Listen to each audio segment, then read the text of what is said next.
સુરતમાં અમદાવાદના હત્યાકાંડ જેવો અકસ્માત સર્જાયો હતો, જેમાં કાર ચાલકે ફૂલ સ્પીડમાં 6 લોકોને ઉડાવ્યા હતા. તો આ ગમખ્વાર અકસ્માતમાં પિતા પુત્ર સહિત 3ના મોત નીપજ્યા હતા, જ્યારે 2ને ગંભીર ઈજાઓ પહોંચી હતી.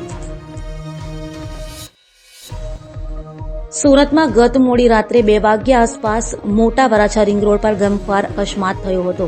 પૂર ઝડપે આવી રહેલી હોન્ડા સિટીના ચાલકે સ્ટેરિંગ પરથી કાબુ ગુમાવતા 7 લોકોને ઉડાડ્યા હતા, જેમાં માસા અને માસૂમ ભાણેજ સહિત 3ના મોત નીપજ્યા હતા અને 4ને ઈજા પહોંચતા સારવાર માટે હોસ્પિટલે ખસેડાયા હતા, જે સબરગા સહિત 2ની હાલત ગંભીર હોવાનું જાણવા મળ્યું છે. ગમખ્વાર અકસ્માતની ઘટનાને લઈ લોકોના ટોળા ભેગા થઈ ગયા હતા. તો અકસ્માત કરનાર કાર ચાલક જિગ્નેશ ગોહેલની ઉત્તરાયણ પોલીસે ધરપકડ કરી છે, ત્યારે કાર ચાલક સામે લોકોમાં ભારે આક્રોશ જોવા મળ્યો હતો. ગઈકાલે ઉત્તરાયણ પોલીસ સ્ટેશનની હદમાં દુખિયાના દરબાર જે રિંગ રોડ જે છે ત્યાં આ કામના ફરિયાદી અને જે ભોગ બનનાર જે છે એ રાત્રે 11:30 વાગ્યાના આસપાસ ત્યાં પોતાના બાઇકો પાર્ક કરી અને રોડની સાઈડમાં બેસી અને વાતો કરતા હતા.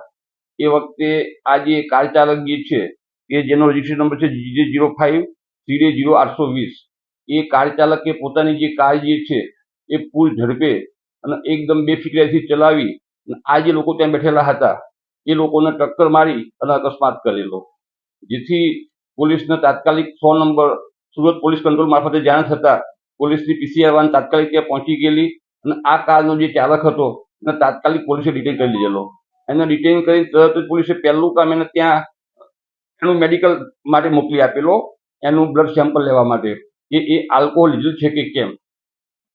અને આ કામે જે ઈજા પામનાર જે હતા એ લોકોને પીપી માણિયા હોસ્પિટલમાં લઈ જવામાં આવેલા અને ત્યાં સારવાર દરમિયાન એ પૈકી 3 ઈસમોનું મરણ ગયેલ છે.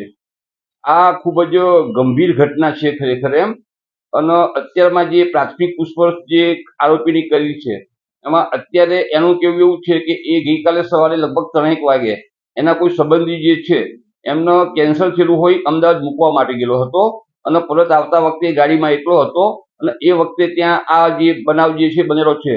તેમ છતાં પોલીસ આ ગુનાની તપાસમાં FSL, RTO અને એ સિવાય જે કંઈ વૈજ્ઞાનિક પદ્ધતિઓ હશે એ તમામનો ઉપયોગ કરી અને ઘટનાનું સાચું કારણ શોધી અને આરોપી વિરુદ્ધ કડકમાં કડક કાર્યવાહી કરવામાં આવશે.